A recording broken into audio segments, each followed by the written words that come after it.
আসসালামু আলাইকুম। আপনারা সবাই ভালো আছেন তো? আলহামদুলিল্লাহ, আল্লাহর রহমতে আমরাও সবাই ভালোই আছি। তো আমি আরেকটা রেসিপি নিয়ে আসলাম। এটা হচ্ছে শুলা কচু। শুলা কচুটা আমি চিকুন চিকুন করে কেটে নিছি, গুঁড়াটা রেখে আমি আগারটা আমি কেটে নিছি। এটা আমি পাঁচমিশালি মাছ দিয়ে চচ্চড়ি করব।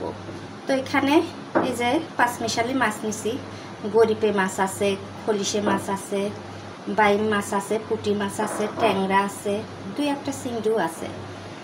তো এটা আমি মাখিয়ে নেব আগে।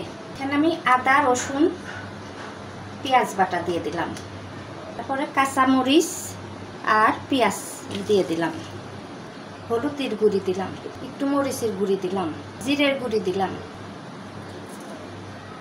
তারপরে তেল দিয়ে দেব।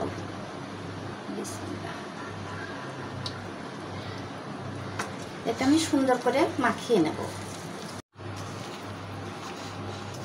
আমি সুন্দর করে কিন্তু মাখিয়ে নিছি। এখন আমি মাছটা দিয়ে দেব।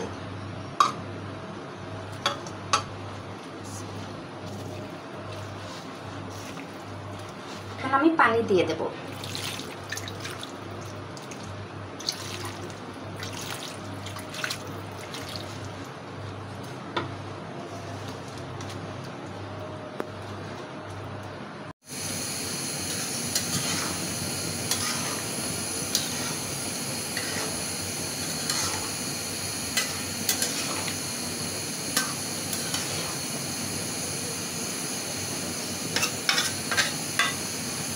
আমি এটা এখনই ঢেকে দেব না, পরে ঢেকে দেব।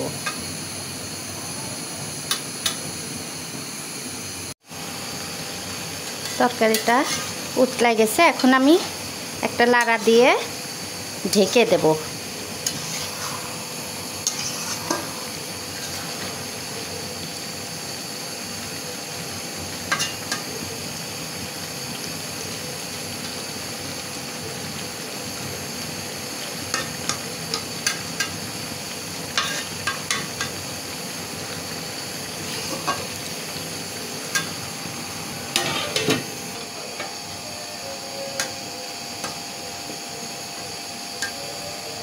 আমি এটা এখন আর লাড়বো না, যেভাবে আছে এইভাবে থাকবে, শুধু রসটা শুকাই নেব।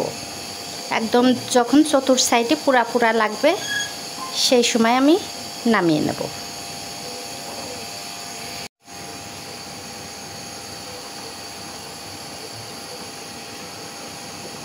কচুর তরকারিটা কিন্তু হয়ে গেছে।